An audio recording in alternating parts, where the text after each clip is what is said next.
Fios is not cable. We're wired differently, which means you can get the fastest internet available with equal upload and download speeds from 50 to 500 megs. So you can upload 200 photos before your favorite song is finished. Click the ad and switch to Fios today to get our best offer ever. The Columbia Broadcasting System and its affiliate stations coast to coast present Baseball, Beer, and Barbecue. No hitter for Arietta. Discussing baseball, good drinks, and food. So, Or clear for a minute so I can write down the damn time. It just got weird. With Ted Hicks. Everybody wants to be Bartolo. Todd Vandenberg. The handsomest man on the entire goddamn tour. And Lee Vowell. Folks, look around.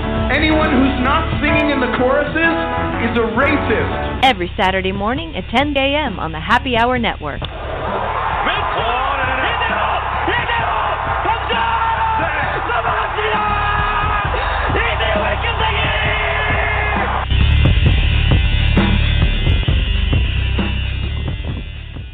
And welcome to Baseball, Beer, and Barbecue with Ted, Todd, and Lee. Like us on the Facebook. Follow us on the Twitter at Baseball Beer BBQ. And today we will talk in just about 15 minutes with Charlie and Dave of Coastal Karma Brewing. And at the top of the next hour with Al Yellon, the managing editor of Bleed Cubbie Blue, about the wonderful Chicago Cubs. And who else do we have to thank today? Theodore Hummer. You can also hear us on NGSC Sports, I-95 Sports Network, Back Sports Page. What's up, Randy? RS Sports, XRP Radio. Tiz, what's going on there? And sorry about, I think my account got hacked, Tiz. So iHeartRadio, iTunes, Arena Sports Network. And you can also hear about us on, but I think Todd will mention the person.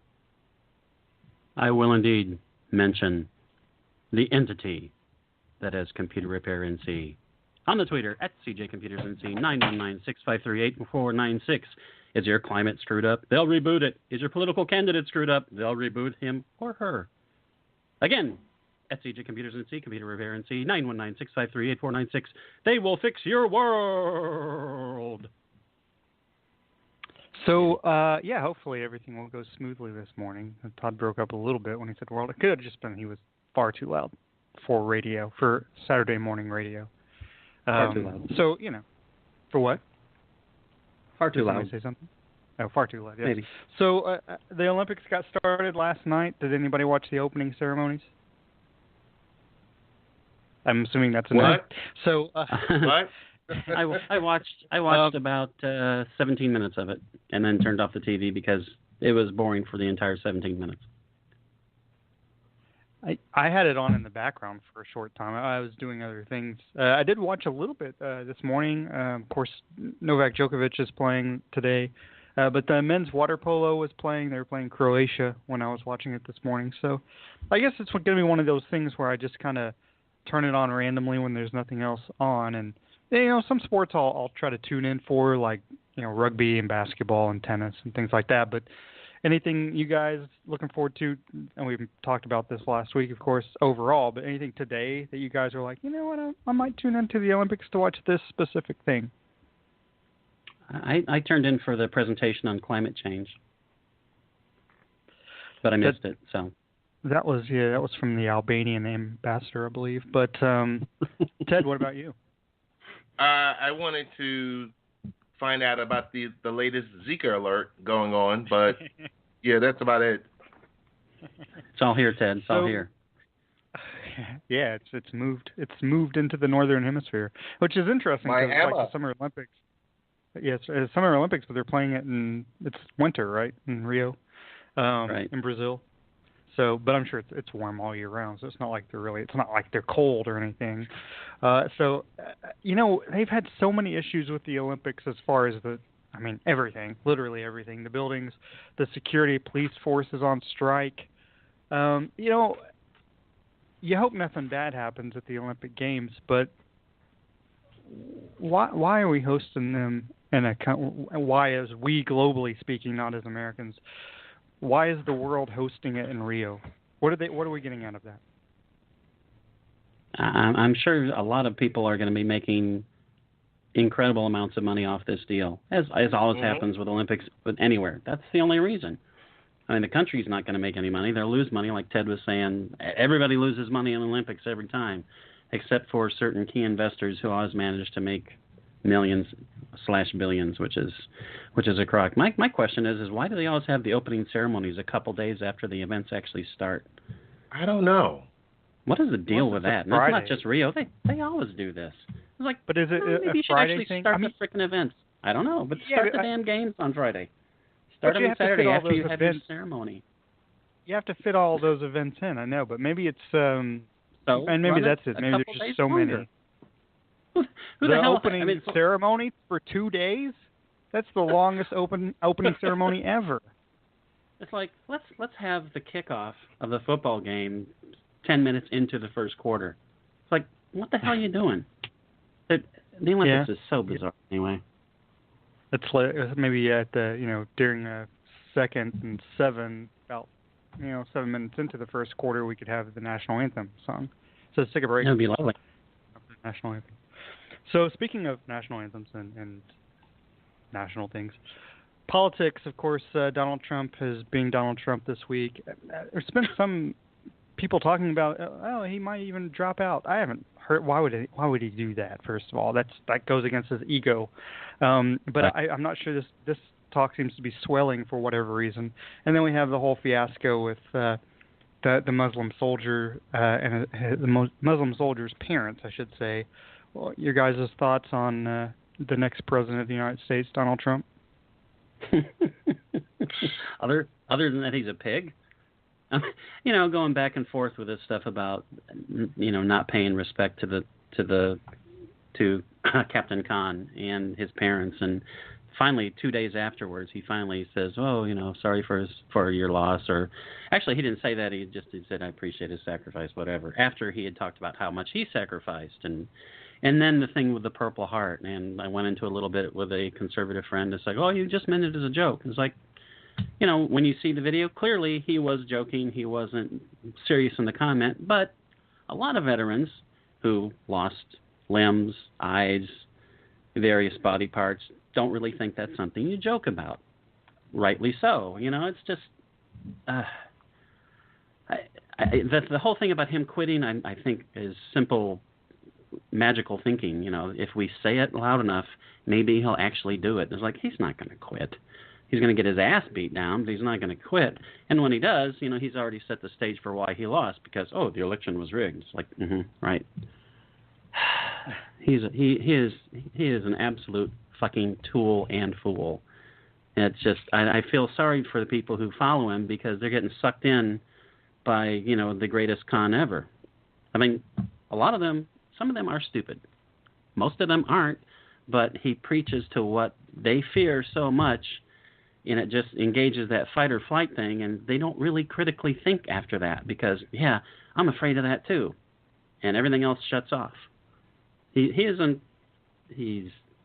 piece of work, he is. Ted? Yes, sir. It just makes things that much clearer every day he campaigns to the American people, because it makes the decision on November 8th night or day. And I mean it that way, because when you can sit here and you can campaign on fear, that's going to do one thing. But the outrageous and outlandish stuff that comes out of his mouth, I mean, this is what you expect of him. This is what he's done all his life. We've seen the track record. We've seen him backpedal. And as we've all said before, the other candidate, she has her problems too. But as per with him, this week was a week of weeks where you're fighting with everyone. And you're fighting battles you can't win. And it's not about the message, it's about the messenger. That's very true. It's funny because he said the thing about now the United States make a $445 million payment to Iran. They did, and that was for a lot of different things rolled into one thing. But he kept harping yesterday on this, or the day before, on this video that surfaced showing that payment, and that's a lie. That video doesn't exist. It's a lie. But he keeps saying it enough. I mean, that's just a fact. It's a fact that that's not true. But, you know, I mean, who keeps doing that, Goebbels? But, you know, it's one of those things where if you say it enough, the lie becomes the truth. That's well, Nazism. he finally admitted that he was incorrect, that video was actually of a different plane in an entirely different country, even though his own campaign had said that, you know, almost immediately after he said it, and he stuck to his guns because, you know, his ego is so enormous he can't be wrong. He finally actually admitted he was wrong about something yesterday, which, God, I think the seas turned over because he actually admitted he was wrong about something. His ego is just run amok and always has, which is, but you know, he says what he thinks, which makes him great. What? You know, who cares? He says he thinks incredibly stupid things. Just we talked about climate change, and some people I should say are up in arms because they dared to talk about that at the Olympic opening ceremony, and it's going back and forth. Some guy on Facebook has said, here's a quote: "Every single one of you who believe in climate change are friggin' morons." And, you know, and went back. It's like, okay, well, actually, you're wrong, blah, blah, blah. And he says, okay, well, tell me, you know, exactly what the temperature was 10,000 years ago. So about 5 whole minutes of research on on NOAA.gov, and it's like, oh, well, 10,000 years ago, the average temperature around the Earth was 0.4 degrees centigrade lower than what the average was of that entire 10,000 years, and 0.8 degrees centigrade lower than it is now. So, yeah, it's warmed. And it's like, oh, that's just arbitrary, and people can make up. It's like, dude, you're the person making up arbitrary shit. Like, 97% of climatologists believe climate change is going on and believe that we're responsible for the bulk of it. But go ahead and you know, believe in the 3% because, those are the good scientists. What a tool. And he says, oh, I was college educated. And I just said, well, clearly you didn't get your money's worth. Like, what a fool. What an absolute fool to, you know. And this, not surprisingly, is a Trump supporter, and all of his things are like this. You know, he was posting photos of, look at the enormous rally of Trump supporters. And it was actually the photo, which you guys probably know, that Breitbart ran this photo of the Cleveland Cavaliers parade and said it was a Trump rally in Jacksonville, Tennessee.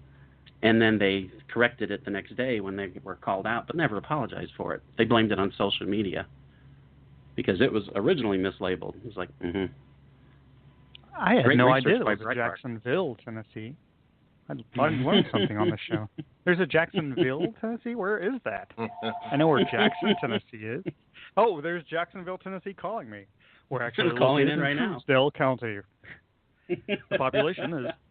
So, yeah, I don't know. Jacksonville, Tennessee, if you're listening, feel free to call in at 347-857-1947, and we will discuss your horticultural activities. I have no idea why I went with that word. It could have been anything. I have no idea why. I don't know why I'm talking about farming. Anyway, so the other thing is, someone who was talking about politics, just this person leans right, and they mentioned, well, you know, Trump and Clinton's are friends. I mean, the problem is that Hillary's probably going to win, and I'll get to that in just a little bit because I think we're about to be joined by unless this is someone from Jacksonville, Tennessee, which would be shocking, but I think we're about to be joined by our guest, Charlie and Dave. So maybe waiting for one more, so I'll say this real fast. Anyway, and the point was that Trump and the Clintons are friends, and Trump would be able to air all this stuff about the Clintons, and Hillary might win, but she would look bad. And I was thinking, if they're friends, it goes both ways. So anyway, Todd, tell us about our fabulous guests. Our fabulous guests are Charlie and Dave, as you said. Coastal Karma Brewing, which is soon to become a global dominating player in the craft brewing world. Charlie, Dave, how are you guys? Good. How are you, Todd? Excellent, I'm doing excellent. good, Todd. Terrific. Of course, we had you guys on a few months ago. There may be a few people who missed it. So tell us a little bit about Coastal Karma, just the background of what you guys are doing. We're going to be a local brewery. We're looking at places right now between Stewart and Palm Beach Gardens, Florida. We're going to put our brewery in one of those two areas, eventually distribute, trying to get in with the local craft beer crowd. Probably start with close to anywhere between a 3,000 to 5,000 square foot place, run a 7 to 10 barrel system, and that's pretty much about it as it goes for right now. Okay, so there's so much competition. There's like 4,000 craft breweries in the U.S. I think there's like 150 in Florida alone. How's Coastal Karma going to stand out from the crowd?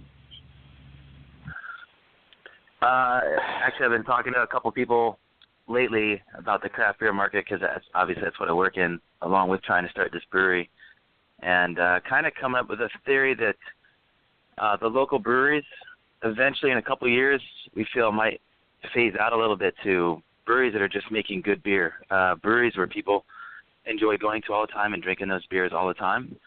The fad of making these beers with 10 different ingredients, these super specialty beers, is going to kind of fade a little bit, I feel. So basically just trying to stay along lines of making classic beer styles and just tweaking them a little bit, like making a Belgian Vit beer and adding just coriander and ginger to it. Not getting too crazy, but making it a little bit different than what people might normally have, and basically following the lines of making good beer that people can enjoy over and over again. Charlie and Dave, this is Ted. This is Ted from New York. How you guys doing? Tell us about the huge demand for craft beer. Why is that? I just think people are trying to drink, some to support their local anything, whether it be brewery or, just local restaurant. As of lately, we've really seen a push for that, I think, nationwide. But just even in our area, and, Charles can attest to that, any place you go, you're going to see 2 to 3 handles of local craft beer on. Even like I went to Carrabba's the other night and they had Cigar City High Life on, which, I used to actually be a manager for Carrabba's about 5 years ago, and we never even considered having a local craft beer on. At that point, I was trying to push for it, and, my district manager told me it just wasn't going to work. And, obviously if you got a company as large as them, it's a multi-billion-dollar year company, they're willing to put local craft beers on now. I think it just kind of goes to show where the market's going, towards more local and supporting local. Yeah, and I also feel that what actually helps the craft beer market the most actually can kind of hurt it too.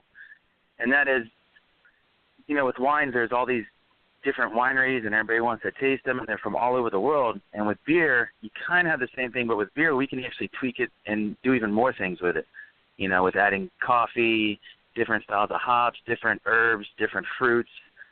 So we can do a lot with the beer, and people like to see and try new things. So I'm always out there looking for the newest, latest, greatest beer to try and taste. But at the same time, what drives the market, which is the little nuances of different things to actually try for them, can also hurt them. Because let's say they try it, and it's like, yeah, it's okay, but what are they going to drink mostly? What they're mostly going to drink, what drives the market and your prices are the beers that people drink 3, 4, and 5 of.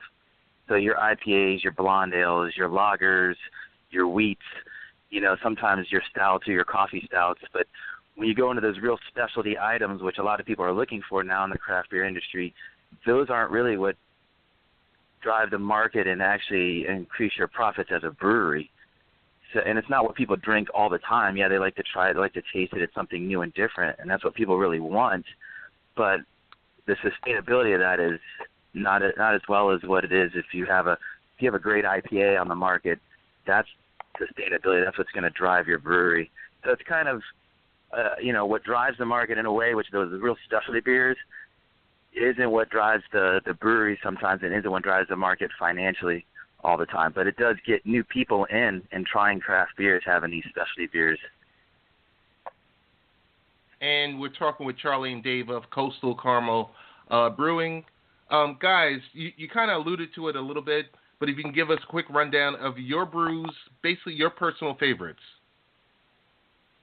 That we brew or that we have tasted? That's number one, that you brew and that you've also tasted. Go ahead, Dave. My favorite beer currently that we brew right now is Good Karma. It's a coffee porter, morning stout. Excuse me. We brew a few different versions, but that is my favorite beer that we brew. And probably my favorite beer that's a commercial beer right now that's out would be Morningwood from Funky Buddha, which is a barrel-aged coffee porter. I'm a little bit backwards. I'm drinking big, dark, heavy stouts and porters in the summer and usually drinking something nice and light and crisp and refreshing in the winter down here in Florida for some reason. But let's see. My favorite beer that we make, Good Karma is definitely one of my favorites. But I'll go with the other favorite of mine, which is actually the pineapple habanero golden ale that we make called Pineapple Express. That one was really good. It's got a nice sweet pineapple flavor up front, and the habanero kind of hits you in the back of the throat, but it's not too spicy where you can't enjoy the next beer that you want to drink. And it's actually it's got a little bit of a refreshingness to it. So that's one of my favorites. And then in the regular market, I would still probably have to go with the Founders KBS. Is definitely one of my all-time favorites. Just a well-balanced bourbon barrel-aged stout that's just got all the flavors and the mouthfeel that you'd want in a big stout. So, Gents, I have to interject. Lee, I'm sorry, I have to interject. Mark. I have to stop these gentlemen. The best beer anyone has ever tasted is Chocolate Starfish. You're both wrong. Go ahead, Lee.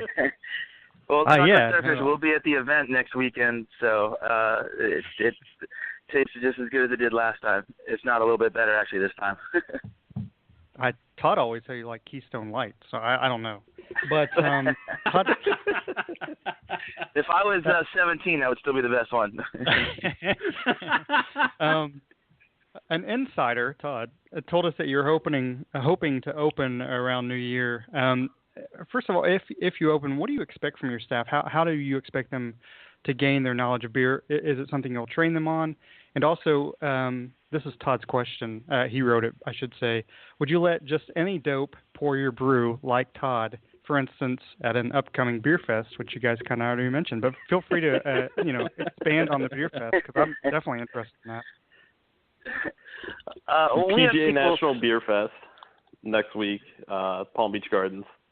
I unfortunately won't be there, and Todd being a longtime follower of Coastal Karma and a fan of our beers and, just an overall supporter, even outside of just having us here on the radio show, I thought who else greater to help, maybe pour some beers next weekend when I'm out of town, with Charles is, Todd there.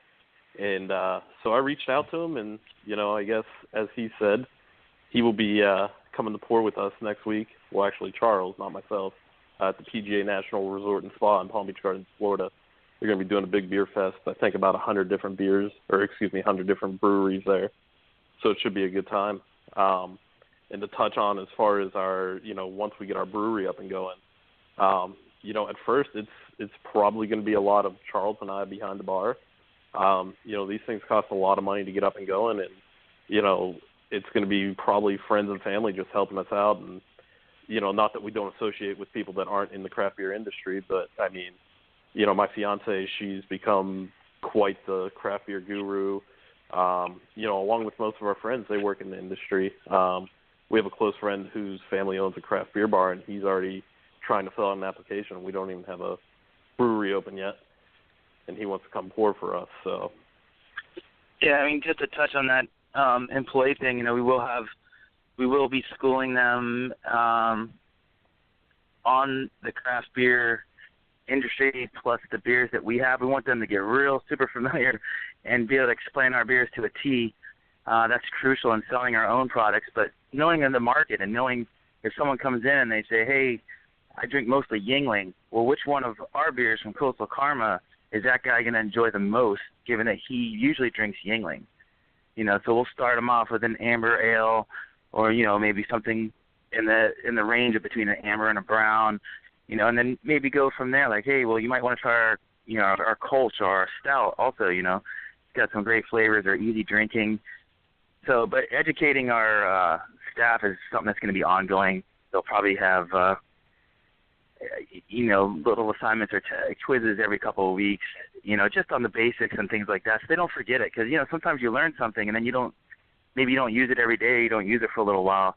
You can forget a little bit. So, just having like little quizzes that they have to do, like 15 questions, it's no big deal. But, they take it home, they finish it, they bring it back. We did that at one of my jobs for craft beer, and it really helped us out a lot. And it wasn't something that we looked at as like, oh man, we got to take a quiz. Come on. It wasn't like school, It's like you took it home, you answered it, you answered all the questions, you turned it back in, But it kept you up to date and abreast of everything that was going on in the craft beer industry, and refamiliarizing you with some of the styles that you may have forgot about or, had not kind of lost your familiarity with that style and the taste points on it. So we're definitely going to do that. I definitely want an educated staff behind the bar. That's what does best at the craft beer places.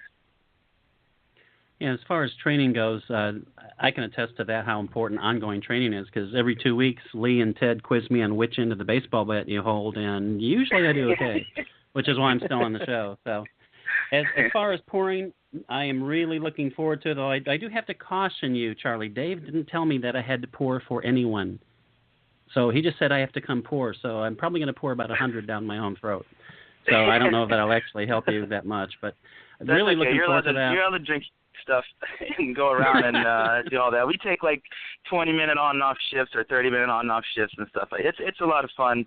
And pouring's actually, it's more fun than you think because you get to talk to a lot of people and socialize. You've been to the events before, so you've seen what goes on. So it's all a good time.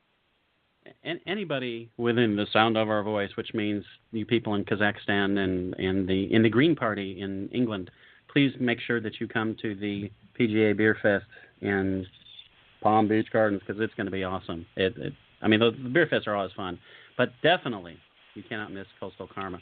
Guys, thank you so much for being on. We know where we can taste your beer next.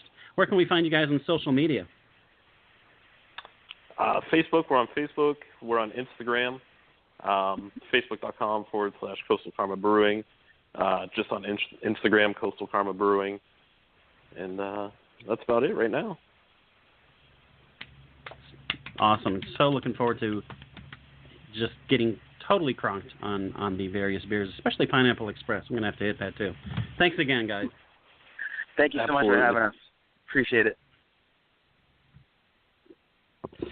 Well, they've been on twice now, and they've been great. I mean, it's sad that I went to Tennessee. It is sad. What's really sad is that because they're still listed, that they're not licensed yet to sell beer. All you can do is get the beer at the beer fest like that. So I can't maybe I can steal a couple growlers and ship it, because you can't do that. You can't buy hey, I need a growler of like the pineapple. I wasn't able to taste the Pineapple Express because when they were pouring it, they got two different pour times, and most everyone changes out their offerings. They'll keep their staples. I already had a chocolate stout this morning. They keep their stables open, but the horses run out. But they'll switch out stuff like the specialty brews, like Pineapple Express. So I have not had a chance to have the Pineapple Express, but I will this time, by God. So beer fests are awesome, and you just went to one. Was it last week, Ted, or was it the week before? Yeah, 2 weeks ago I went to one in Brooklyn, right. and I think you said the right word, cronked, as I was walking back to the train. This is what gets me about these things. They give you these sample glasses, and I mean, you guys know, but maybe some of the listeners don't know. And they're like 4-ounce samples. It's like they should be an ounce. I mean, I know that sounds crazy, but you can't walk around, you cannot taste 4 ounces of every beer you want to try, and without just, checking your Uber app and getting home that way. You can't. It's like, why do you? It's like I would say, no, just pour half of it, or I just take a couple drinks and I just pour it out on the ground because, unless it was from Coastal Karma, then I would greedily swill it all down and lick out the little glass before I handed it back for a refill. But man alive, it's just, you absolutely get cronked at these things. It's like, dude, I mean, I understand you don't want to look like you're cheap, but 4 ounces is too freaking much. I mean, damn nation. Yeah. What I always wind up doing. Dude, right there. Is cool. What I always wind up doing is just, I'll just try a few and then I'll go back to my favorites and it's like, okay, I'm just going to hang out here and get a little more and then I leave because, seriously, you can't drink 2 gallons of beer and then drive home. Well, I don't know. Maybe Ted can, but I can't. You could try. It might look a lot like, what's the DiCaprio film where he thinks he makes it home, but he goes back and his DeLorean is like all totally banged up. Shoot, what is that? Uncle Buck. No. Anyway. So yeah, for some reason I'd forgotten that Ted did a Brewfest, and I did the tour, the Knoxville Brew Tour last weekend on Sunday night. And I'll say this about Knoxville, before 10 years ago, not anything, but now there's 9 different breweries, and the ones I went to. 9 really? Wow. There's 9 now, yeah, just in the area. The ones I went to. Last Days of Autumn was small, had its own bar, though. Basically, the reason it's named Last Days of Autumn is because the 2 owners, the guy always made his own craft brew, and they retired, and the wife, he was like, what I always wanted to do, really my dream of my life would have been to open a bar and start our own brew. And the wife was like, just do it. So that's why it's called Last Days of Autumn, because they're retired. And they're not in the winter of their lives, but they're in the autumn of their lives. But, they'll be dead. They're like 60s. Nowadays people live till they're 300. But it was really cool. And it was kind of funny because Knoxville Brew Tours, you take a bus, they take you on a bus, and you pay for it, of course, and they take you around on a bus, and they take you to 4 different. They don't take you to every craft brewery in Knoxville. They took us to 4 different ones. They were all excellent. Balter Beer Works is near downtown. Fabulous location. Great setup. Great beer. But the guy who runs the tour, that was their 343rd tour since they started it, which is awesome. And they don't use their own names, so they use the guy's name. They say, and they made us introduce ourselves, and they're like, don't use your real name. I mean, you know who the guy is because you see it on the website. But he's like, I'm going to go by Taco, so he goes around. And then the driver is Chalupa something, and I was like, that driver's name is Josh, and he used to be my assistant manager for several years, but I hadn't seen him in a long time. Oh my God! And funny. yeah, and so like when I worked for a company, I was a store manager. He was my assistant manager at least for 2 years. So he had a beard and he was 10 years older, of course. He was, hey, Lee, and I was like, hey. So I just kind of hung out with the driver almost the whole time, but it was cool because he was giving me like, this is how this bar opened, or this craft beer opened, and these are I got a lot of contacts. So let's just say in the next few weeks, hopefully we're going to have some Knoxville craft brew people on as well. So definitely looking forward to that. Awesome. Yeah.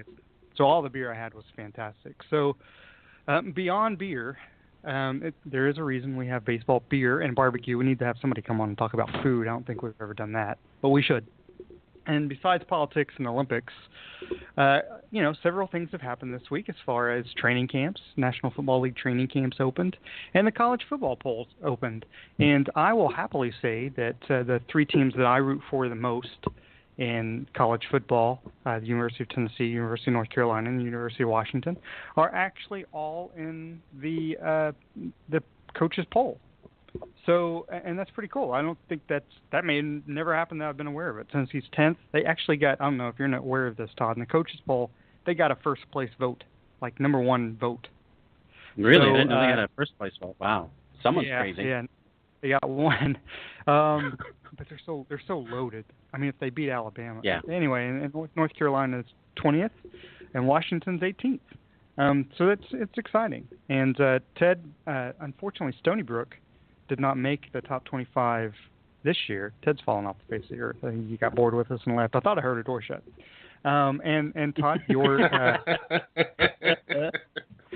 Todd's favorite team, of course, the University of Ohio State, is number 5 in the polls. So that's good for Todd. Yes, they are my favorite team. Indeed. Think about Todd's real team is Michigan, of course, but think about what the job Harbaugh has done in just those 2 years. That's amazing, right? Oh, yeah. From nothing to 8. Absolutely amazing. Yeah, absolutely amazing. But it's not surprising because it would have been a shock if he hadn't had them in like the top 15. 8th is pretty, and of course, what matters is where do you finish up. I mean, he's not even voting in the coaches poll this year, and apparently no one seems to know why yet. But maybe because he said he doesn't really care about it, whatever. But it's interesting. Last year, he ranked, I believe he had Michigan State 3rd and Ohio State 4th. Either that or was 4th and 5th, and he ranked Michigan 10th. So he's obviously honest.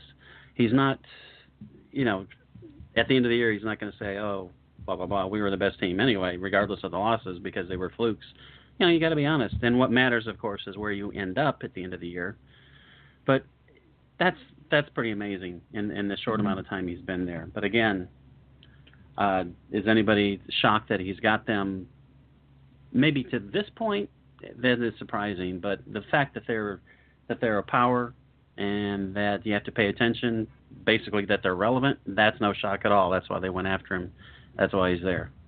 I mean, he's probably a better college coach than he was an NFL coach.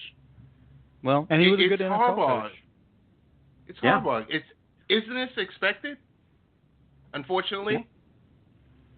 I think so. In a way, expected. Yeah. I mean, because that's why they gave him all that money to go to Michigan. I think, yeah. I don't know. I think it was expected necessarily this quickly. Right. It's faster and it's higher than expected, I think. But basically, there's only three teams that play in the Big Ten. So, I mean, it's not like it's a tough conference or anything. So, but another conference that actually does play good football, the SEC. So I think the big shout out to Butch Jones. I mean, again, Todd, you pointed out, it's preseason, it's where you end up. But Tennessee ended up, last year pretty strong. They won the last, 5 or 6 games. They blew out most of those teams and blew out a Big Ten team. They always blow out a Big Ten team because Big Ten talks. But anyway, so if somebody were to say 3 years ago, hey, you know what, in the preseason poll that opens 2016, Tennessee's going to be the 3rd highest ranked team to start the preseason poll, I think people would be pretty happy with that. So that's pretty good. Defense is absolutely loaded. Offense, if Josh Dobbs can throw a little bit more accurate downfield, I mean, obviously they're stacked at running back, offensive line. I mean, it's a very deep team, a very talented team. Again, the top 10 reads this way. Alabama, of course, no surprise. Clemson, although they could have flip-flopped, I don't think that would have been a surprise. Stony Brook, then Florida State, Ohio State, LSU, Stanford, Michigan, Notre Dame, and Tennessee. And then Michigan State and Ole Miss and Houston, of course, which always shows up for no reason. So, I mean, it's a lot of the same teams, but there's a lot of – I think the thing about going into this college football season, there's no Texas yet, but hopefully they'll get there for Big Mike because he's a good guy, and we like having him on the show. But there's a lot of teams that are traditional powers that are starting to come back and make themselves known nationally again with relevance, like Michigan, UCLA's 24th, Florida's 25th. So it's good to see those fan bases with traditional fan bases. That's good for the sport, I think. I mean, Stony Brook ranked number 3. That's a given, of course, always. But anyway, training camp. So your guys' yes. Go ahead. You got to do me a favor. Repeat again where Tennessee is ranked and where Florida is ranked. I just want to savor it. Tennessee currently has that number 1 vote, and they are ranked 10th, and Florida is 25th. So Tennessee has 960 votes, I guess, whatever, however they rank the points, and Florida has 245. So actually, looking at complete rankings, I'm trying to see who's 20. Oh, well, that's it. They don't show who the 26th team is. Florida does open up against a tough team, though, on the 3rd of September, Massachusetts. So the hell is that about? Anyway, NFL training camps opened. You guys have 2 teams that play football, allegedly. And, no, I think they're good teams. I think all of our teams, the Seahawks, Dolphins, and Jets, could all make the playoffs this year. Potentially could make the playoffs. None of them could make the playoffs, or one of them can make the playoffs. But I think they all 3 have the potential. So, Todd, we'll start with you. Your Dolphins, Miami Dolphins. What do you think about the training camp so far? Anything that stood out to you? It looks like Arian Foster is currently slotted as the number 1 running back, which is not what they wanted. But Ajayi's got a knee injury he's fighting. So, hey, if Foster can hold up physically, that's hardly a problem. Again, I'm really happy with that signing because they didn't pay him much. If they paid him a ton of money, that'd be an issue because of his injury history. But for what they're paying him, that's a huge pickup. Devontae Parker, still injured. No surprise because he was injured a lot last season. Hopefully he comes around. But they've got a lot of potential impact players. Jakeem Grant, we'll see how he does on special teams. But this guy could be extremely special on special teams. He could be Billy White Shoes Johnson impact. And, of course, he could be nothing. We won't know until they actually play the games because you can only tell so much in scrimmages and even in preseason games. So we'll see how that goes. But I'm certainly more hopeful than I've been in quite some time because I think they do have an actual plan for a change. And I think there's a very good chance that Tannehill can come around and get back to the level of being a top 10 quarterback, which is what he was in 2014. He's never going to be a great quarterback. But he can be one of the better quarterbacks. He can be a lot better than he was last year. And let's look at it this way. If he can't do it with both Dan Marino and Peyton Manning tutoring him, it's like, it ain't going to happen. So this is his make or break year for sure. Ted, your Jets. What did we say about the Jets? Didn't Dennis Rodman just visit the Jets camp, and the next day you had Brandon Marshall and Darrelle Revis mixing it up. I think this team is.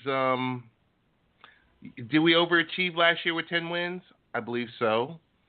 Did we? It was ugly. The off season was ugly. The contract negotiation with Fitzmagic. It was more like Fitztragic since that last game against Buffalo. They're built to win right now. You don't have Brady for 4 games, and you got Mo Wilkerson. They're stacked. They're stacked in most positions outside of quarterback. But we figured that out with signing back Ryan.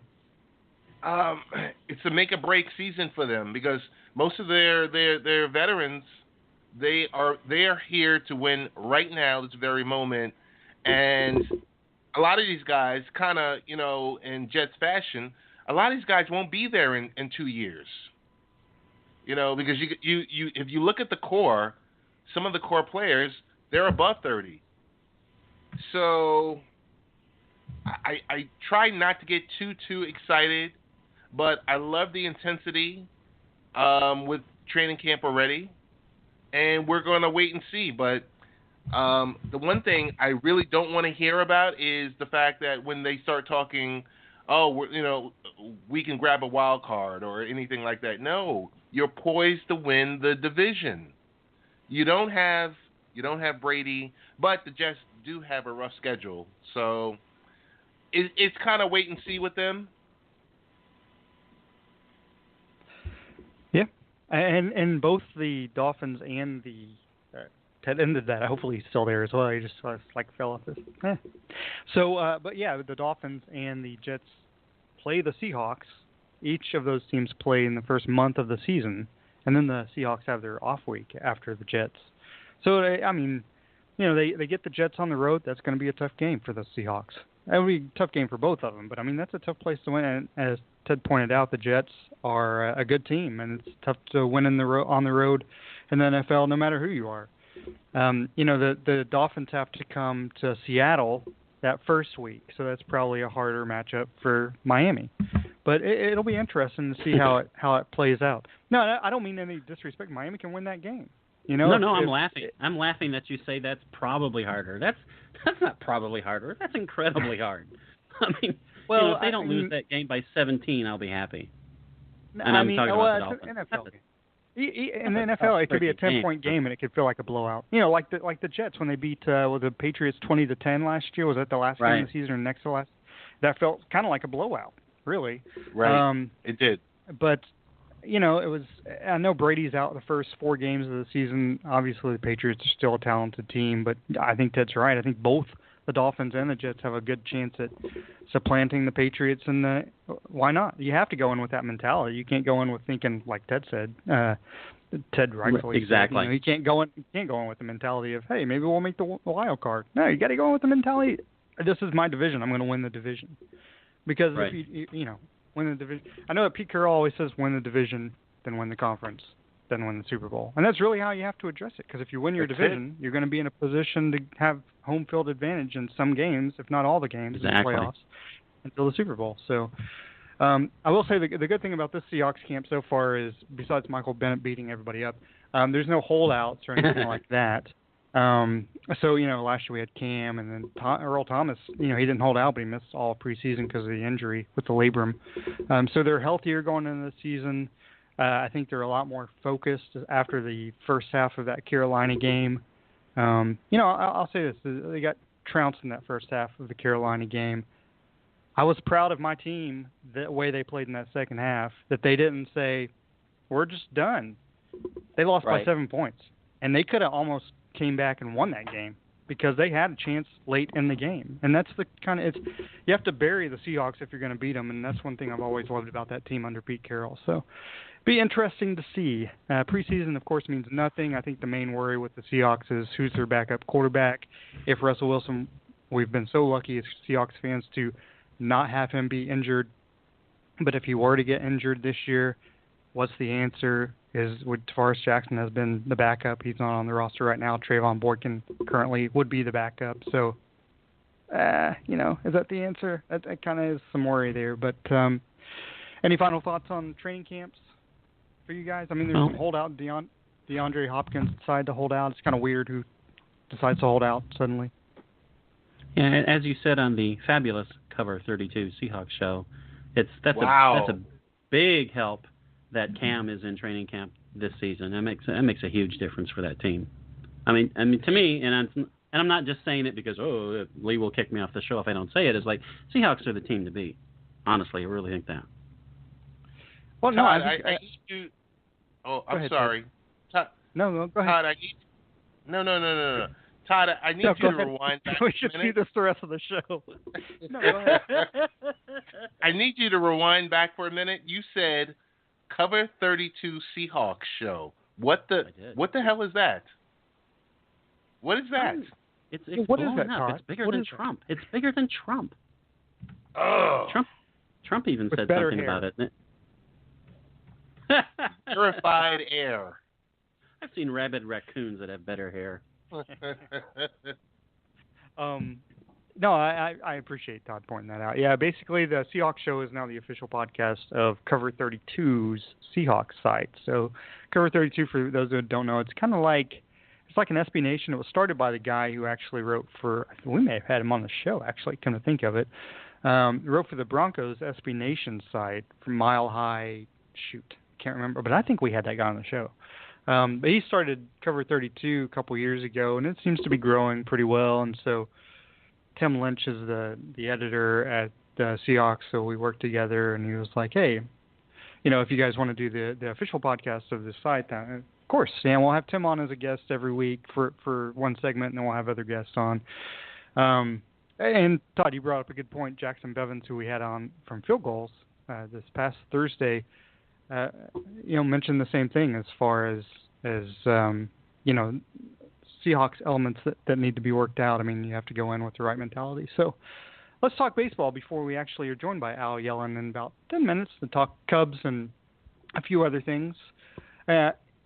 the week that was in baseball, I'll say this first about my Mariners. They found their closer of the future. Edwin Diaz throws in some nasty shit. I'll just go ahead and say that. Struck out Trout, Pujols, and some other random guy in the bottom of the ninth to save the game last night. He throws some nasty stuff. He's going to be the closer for a long time. Kershaw's out, of course, until September. So this is how the Dodgers are kind of hanging around. I'm not really sure. They demoted Puig. What do you guys think about that? I mean, it's just like, the guy's not going to show up, and again, it goes back to mentality. You're not going to show up as a professional athlete, as a starter, and you have so much talent, but if you don't come to work with the right ethic, then, you're going to be demoted back to the minors. Hopefully that makes the kid grow up. Were you guys surprised by that? I was kind of surprised, but it's what a great move. Just like you said, it's like it doesn't care. Who cares what kind of talent you have? You got to deliver. I mean, that's sports, that's everyday work, that's anything. No one cares about your potential. No one cares how you looked when you came up. It's like, what are you doing? And it's a matter, again, of effort. I mean, if he's doing everything he can and this is what he's producing, that's one thing. But if you're just kind of screwing around because you think you can get by because you got a great arm and you can hit whatever he's hitting, 260 with 14 homers when he should be doing much better than that, it's like, no, dude, you're going down. Enjoy your time in the minors and enjoy that whatever they get for meal money, $25 a day, or like figure out what life's really like. Just because you got a huge contract doesn't mean you can just loaf.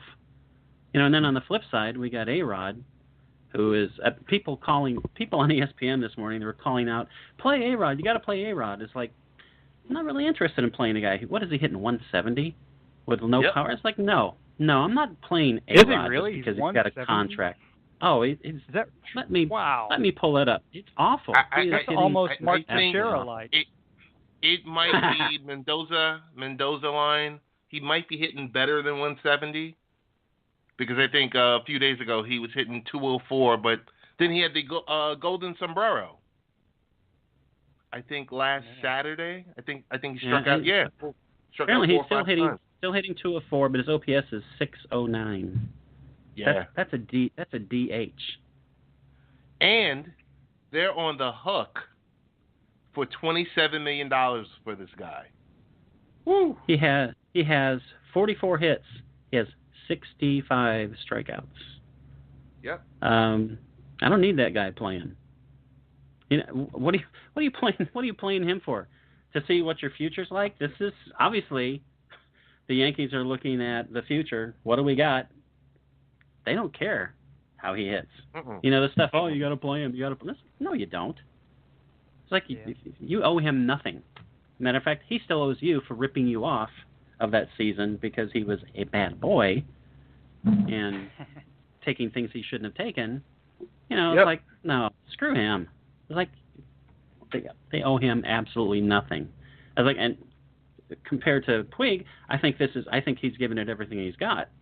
But unfortunately, at this point in his career, that's all he's got.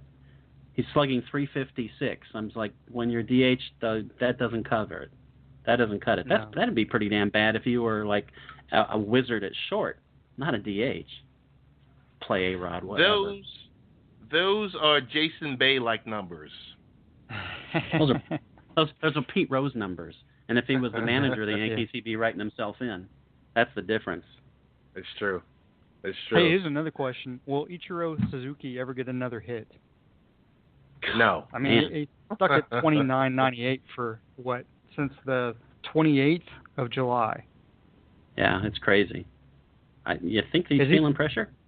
I was about to say, do you think is it just a matter of him feeling pressure? He's only getting like one at bat. Really, he's only pitch hitting at this point. But yeah, I mean, he's what 1, 2, 3, 4, 5, 7, 0 for 11 since he got his last hit. So wow.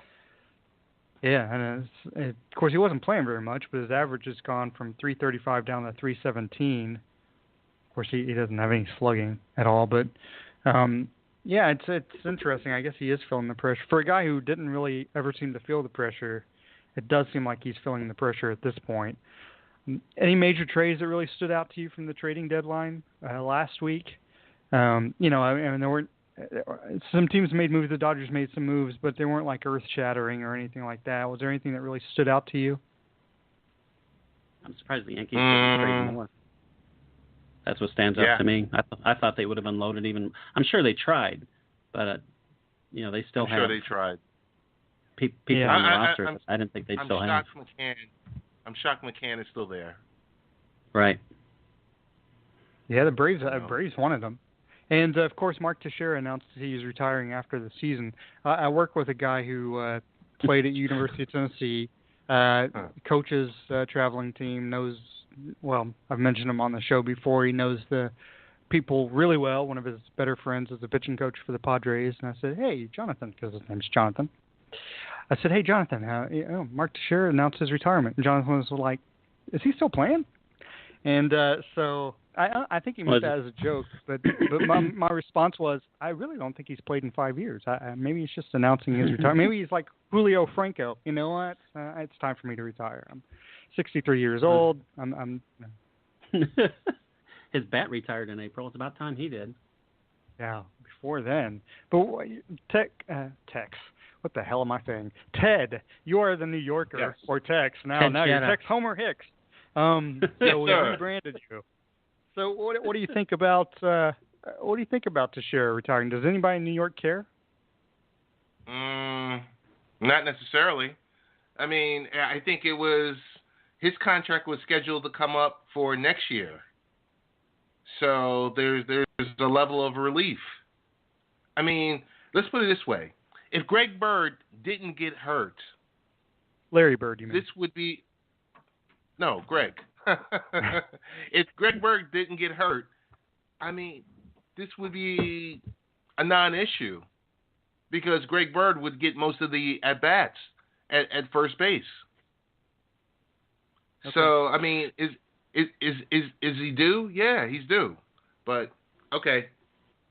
I'll be back. All right. Well, okay. I'm not really sure. Ted was way off on Larry Bird getting most of the – I'm not really sure if Ted's – maybe he's drinking too much lately. So. But let's take a look at the standings really quickly. Actually, Larry Bird leads the AL East. Who knows? But no, the Orioles and Blue Jays are now kind of tied for the lead. The Orioles actually lead by 0.001 percentage point above the Blue Jays. The Red Sox are 2 games back. The Yankees 7.5. The Yankees are still a game over 500, which is amazing. It just goes to show you what a great manager Joe Girardi probably is. 7.5 back, and the Rays. And then the Indians lead the Tigers. Your Tigers, Todd, hanging in there and playing really well of late. 9-1 in the last 10. They lead the Tigers. The Indians do by 2 games. Verlander has more strikeouts than innings pitched. What do you think about that? About damn time. As my brother, why change? What's changed? You know, he had the dead arm, and now what's changed? Apparently, a little bit of TLC from home is finally paying off. Like you said, he did have a dead arm, and apparently, obviously, it's back. I mean, he's up there throwing 95, and I'm extremely happy about it because 2 weeks ago it was like Cleveland was running away with it. Now they're only 2 up. As my brother said about a week ago, if they'd even just won a couple games from Cleveland instead of just getting run out of town every game, what would this race be? So the fact that they've made it a race absolutely astonishes me because 2 weeks ago this was not on the radar. We were talking about it. So, that would be fantastic. I would love for the Tigers to win the Central. But, it's not like I hate Cleveland. I mean, how can you root against Cleveland? I mean, even as a Tigers fan, I admit that would be a pretty freaking cool story if they make it to the series, even if it was at the Tigers' expense. So, not going to be hating on the Indian, on the Tribe. So and then the Rangers, real quick, they lead the Astros by 5.5. The Mariners still hanging in there, 7 back. Nationals lead the Marlins by 7. The Mets by 9. The Cubs are who we thought they were to begin the season. Now 8-2 in their last 10. They've won 5 straight. They lead the Cardinals by 10 games in the loss column. And then the Giants and Dodgers, neither one of those teams actually want to win the NL West because they keep losing at this point. The Giants lead the Dodgers by 2 games. The Rockies, for no apparent reason, are 8 games back. So, Ted, do you want to tell us about our fabulous guest? Sure. We welcome back to the show Al Yellon, managing editor of the Chicago Cubs site Bleed Cubbie Blue. Al, thanks for being on the show with us again. Thanks for having me.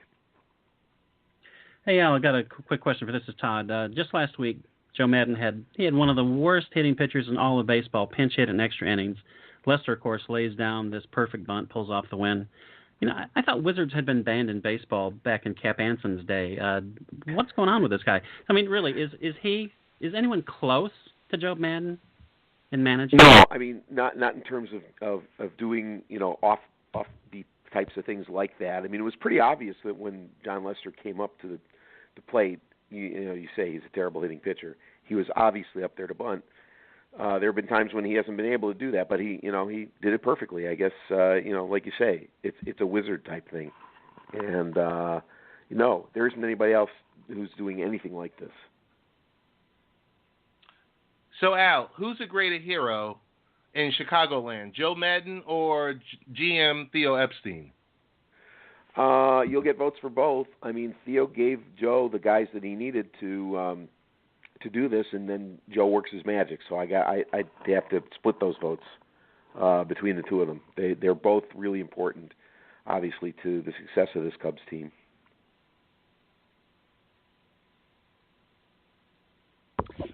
Ted may have fallen off. So oh no! I apologize. Oh no! Okay. I'm sorry. Yeah, I was on mute. So Al, who's been the biggest surprise to you so far this season for the Cubs?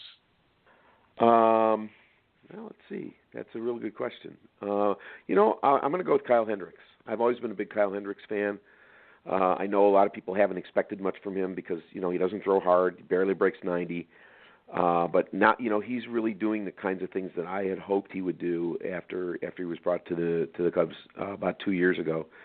He's been the Cubs' best starting pitcher for about the last 6 weeks, and I'm really gratified to see Hendricks kind of get himself in the conversation of one of the best pitchers in the league. And again, we're speaking with Al Yellon of Bleed Cubbie Blue. You got to be happy, at least on the field so far, with the Chapman acquisition.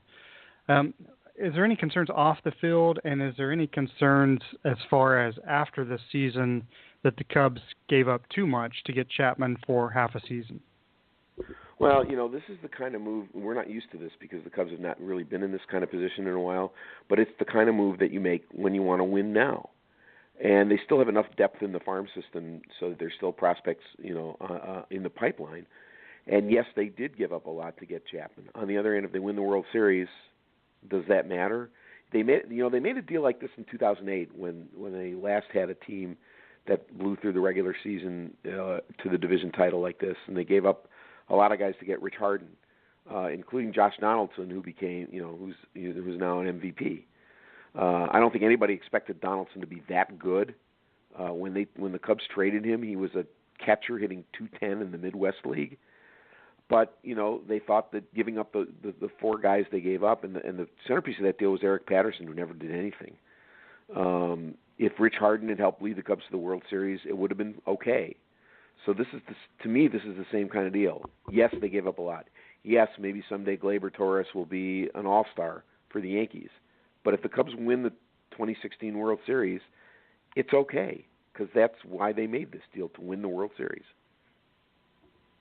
That's extremely well said. And you brought up the minors a little bit. Is there any player that really stands out to you that you think might have an effect on the team going forward to the rest of this season, or is it just a matter of who they have on their roster now is who they're going to have on it and moving forward, and there's not going to be any September call-ups that really stand out and help the team win any more games? Not really. I mean, Wilson Contreras is the guy who, at the beginning of the season, people said, well, he might come up in September and help. And because of injuries, he came up a long time before September and has already helped the team. So there's the guy I would have mentioned in that context. So, September call-ups this year are probably going to be players who will perform supplementary roles. Guys like Albert Almora, who has already been up and helped the team. Almora will be back and will be able to provide defensive help and be a pinch runner. He might actually make the playoff roster because on a playoff roster you can afford to carry a guy like that because usually teams carry fewer pitchers. So I would expect a guy like Almora maybe to be on a postseason roster. Those are really the only two guys this year that have come out of the system that would help. Otherwise, Samantha calls will just be for depth. And Al, who do you think is the one person, is there one person that could derail their postseason hopes if they lose them? You mean in terms of somebody might get injured? Right. I mean, we've already seen how the loss of Dexter Fowler hurt the team in late June and early July. And so, they really can't afford to lose him going forward. You saw what he did yesterday, hit another home run, and he's been great since he came back. And I don't think there's a coincidence that the Cubs are winning since Dexter Fowler returned. And I'd even go so far as to say they should consider signing him and keeping him instead of letting him walk in free agency after the year. And assuming everyone is there, they don't lose Dexter, everyone's ready to go. What's it going to take to beat the Cubs in a postseason series? What's it going to take is really kind of the same thing that the Mets did in beating them in the championship series last year. If you run into a team that's got hot pitchers that shuts down the offense, the Cubs are not going to win, even with their great pitching. They need to score runs. Even with the pitching as good as it's been, the Cubs are winning because they're close to the top of the league in runs scored. So if a hot team can stop the offense, that's what's going to beat the Cubs in the playoffs. And talking about stopping the Cubs in the playoffs, what team that you think is currently going to make the playoffs, what do you think is going to give them the most difficult time? Well, I've been on record since the beginning of the season that I think the Cubs and Giants are going to meet in the National League Championship Series, and I'm going to stick with that prediction. The Giants are, still a good team leading their division, and those pitchers could get hot during the playoffs. We've already seen how Madison Bumgarner can dominate a playoff series. He's the guy who really worries me that could stop the Cubs in the National League Championship Series. A lot of people are picking the Nationals as that team, but I'm more afraid of the Giants.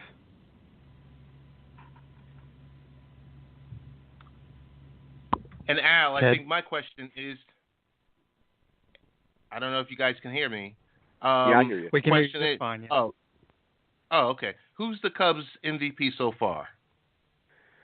They got a lot of guys who qualify for that. You could give it to Dexter Fowler, you could give it to Chris Bryant, you could give it to Anthony Rizzo. All three of those guys have made really big contributions to this team. Almost any one of the starting pitchers.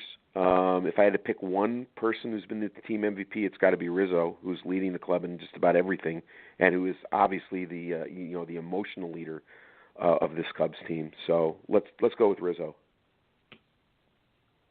All right, I can do that. And I think, Al, we want to thank you for joining us today. And if you could tell us where you can be found on the interwebs and social media. Well, you got BleedCubbieBlue.com, the site where we cover all the games and other issues that are connected with the Cubs. We got the Bleed Cubbie Blue Facebook page and at Bleed Cubbie Blue on Twitter.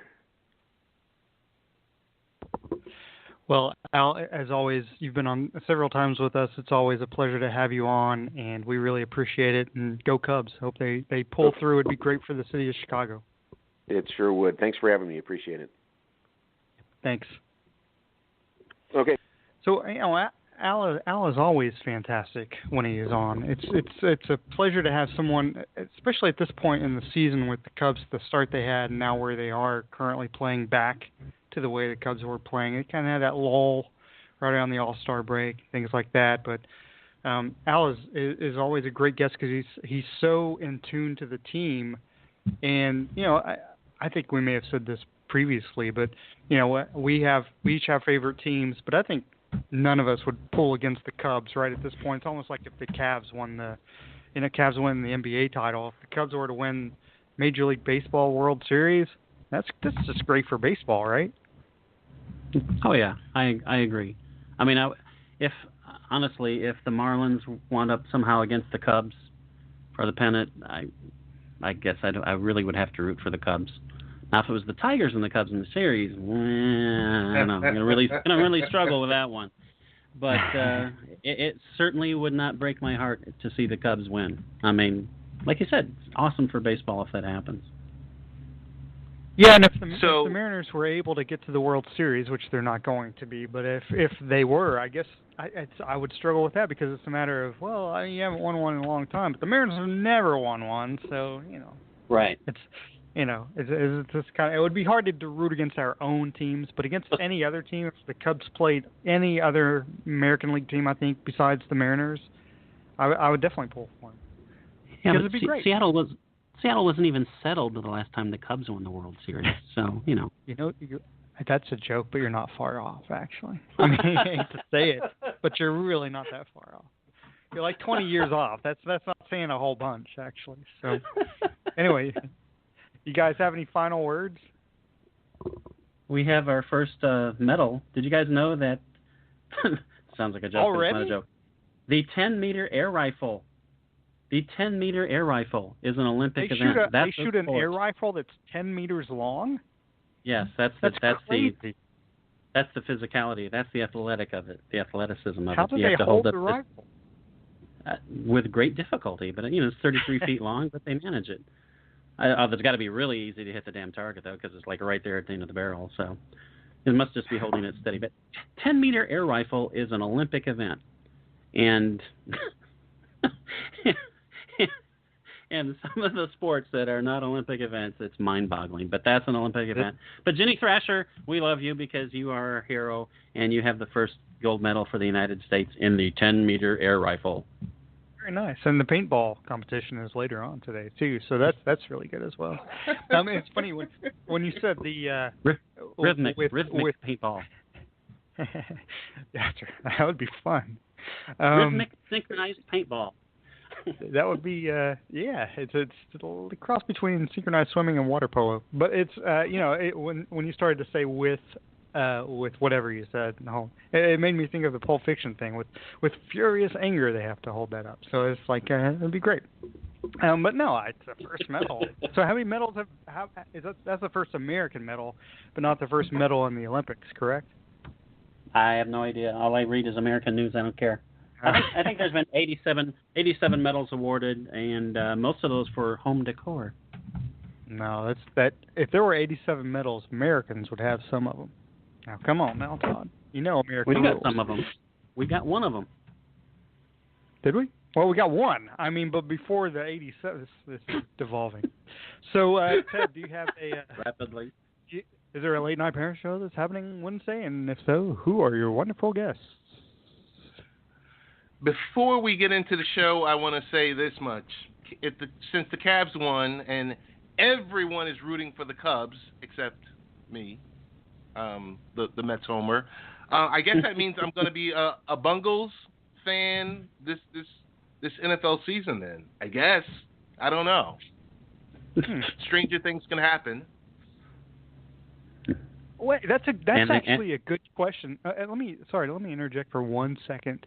If everybody knows I have a second favorite baseball team, and there are other sports, I'm assuming.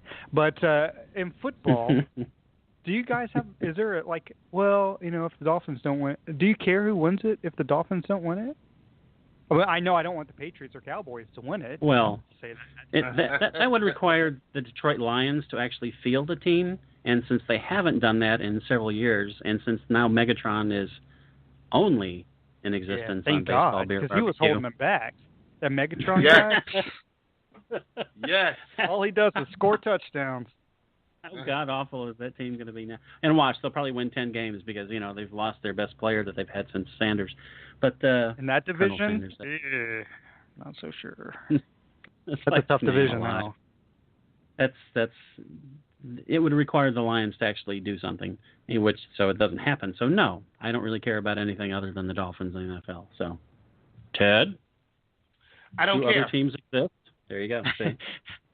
I don't care. I'm sorry. That's the easiest answer ever. So, like the Giants, they mean nothing to you as a New Yorker, or do you hate the Giants? No. I don't hate the Giants. I mean, I'll watch a Giants game, and being a fan, I have a Giants jersey. So, San but Francisco I mean, Giants. Yeah. No, how'd you guess? I gotta cut that out. No, that was great radio. I actually have a Giants jersey. Go ahead. So, but do I really care about them? No, not really. But yeah. What about you? I think it really. It's kind of funny because when I was thinking about how I would answer this question, I thought about Russell Wilson was on the Brock and Salk show on 710 ESPN Sale yesterday, and they were kind of, he's married to Sierra, and they were kind of making a joke about, do you let her lead when you're dancing because she's got all these moves and stuff, and so they posed the question to Russell Wilson, who's obviously an intelligent person. They said, if you could have Michael Jackson's singing voice or dance style, which would you choose? And he was like, I don't know, man. It's like, I guess I would just choose Michael Jackson, the performer. It was like, that's the perfect answer because it's like it answers both of them. That's why Russell Wilson is one of the best quarterbacks in the NFL. I was just like, that's a great answer. Over. So I'm going to answer with a less perfect answer. I'm going to say it really would just be about the matchup, but there's not, like, if the Steelers played the Cardinals, I guess I would be for the Steelers. But there's no team that there are teams that I really don't want to win, and there's one team that obviously I really do want to win. But besides that, it's like, I don't care. It's like, I mean, I guess if I had my druthers, if the Dolphins or Jets were to win it, if the Seahawks didn't, that'd make me happy because I like you guys. And you guys would be happy. So that would be good. But other than that, I mean, it's like, I don't know. There's just nobody else I would think I would for. So for our NFL kickoff show, which will be coming up in a few weeks, I assume, because we should probably do it before the NFL starts, we need to establish a hierarchy of fandom. We go from just dropping mics today. The worst team, the team we hate the most, and we'll wind up with our number one teams. So we'll all start with the Patriots. And then the question will be, who's the 31st team that we hate the most, and we'll go from there. Okay, you're right. Yeah, where do we go with 30? Browns. Anyway, we'll get back to that. I'll say this real fast. Oh, I thought this was funny. This shows you what a small town Knoxville is. So my wife has a friend who she used to work with, and her friend was let go for whatever reason. And my wife is a director, quote unquote director. It's a German company. No, I'm joking. So she's a director at her place of employment. And the owner of the company is named Ashley. So the lady that got laid off, got laid off, or not laid off, she got let go. Hold on. She got let go. She was trying to find a job with Pilot. And so Virginia's we're talking about it the other day. My wife's name is Virginia, not the other lady. So Virginia and I were talking about it a couple of days ago, and she was like, yeah, her contact there was Jimmy, and Jimmy called Ashley, and Ashley just dropped her, just let her down. And I was like, you mean Jimmy, like Jimmy Haslam? And she was like, yeah, Jimmy Haslam. And I was like, we live in a really small world where my wife is saying Jimmy and means Jimmy Haslam. And I'm like, I'm supposed to mean, oh, that's Jimmy Haslam. It really is Jimmy Haslam, her contact. So, but I guess I had an intuition about this because this lady's ex-husband, who she's they're recently divorced, actually trains a lot of the Browns. So he lives in Knoxville. Maybe that's a contact. I don't know. But I just thought it was interesting. I thought it was like, Jimmy said, and I was like, Jimmy is Jimmy Haslam. Wow, like that's just somebody. But I don't like the Browns. You never said Virginia works for Ashley Madison. That's really weird. Ashley Madison. Oh. She does not. No, she works for a marketing firm. It's just funny because they part of their client is Pilot, and Pilot, of course, is Jimmy Haslam, and Jimmy is the brother of our governor. This could go for a long time. So anyway, our governor is the only Republican in the state who has any kind of wits about him, I guess. It's lack of a better term. So anyway, we'll see what happens. Yeah, it's a shame because he's got to be thinking, what the hell did I get myself into? This is ridiculous. These people are crazy. But anyway, that's Tennessee for you. So, That's our show. So we do have a late night. Did you ever talk about the late night parent show, or did we move on from that? You have a show, right? Who's the guest? Guests. Who are the guests? Who be the guests? Oh. Ted. Ted's not answering me. I'm just going to keep rambling. Can't have dead air, Ted. You know what? I will tell you this much. We are still working through with our guests because we have multiple guests, and we're just trying to see who's available for this week and next week. So, to be continued. That was a Mormon euphemism. So, anyway, so yeah. And then, of course, we will have the Seahawks, the Cover 32 Seahawks show starting weekly, not this week, but the following week. Or not next week, but the following week, once preseason games start. And still trying to get Todd to do a Dolphins show, which I think would be huge. And anyway, that's our show. So, any final words? Yeah. What about the Cinema Savant show? What is happening with Savant? Ted, you want to call? You want to talk Saturday, Sunday, Monday? You want to talk Monday? We'll talk Monday. We can talk Monday. I got to see Suicide Squad. Go see it. Well, I saw it. We'll talk about it. Oh, really? That's our teaser for Monday. We'll talk Suicide Squad. And which of us will die? Yes. The fans hoping to catch a little bit of the old-time religion right here, baby. With Junior stepping up to the plate. Here comes the stretch. And the pitch to Junior on the way. Swing and a fly ball hit to deep right center field. That baby is going to be fly away. The old-time religion lives. Junior does it. A 2-run home run. And we are tied at 3-3. My, oh my. Magic is back at least for a night.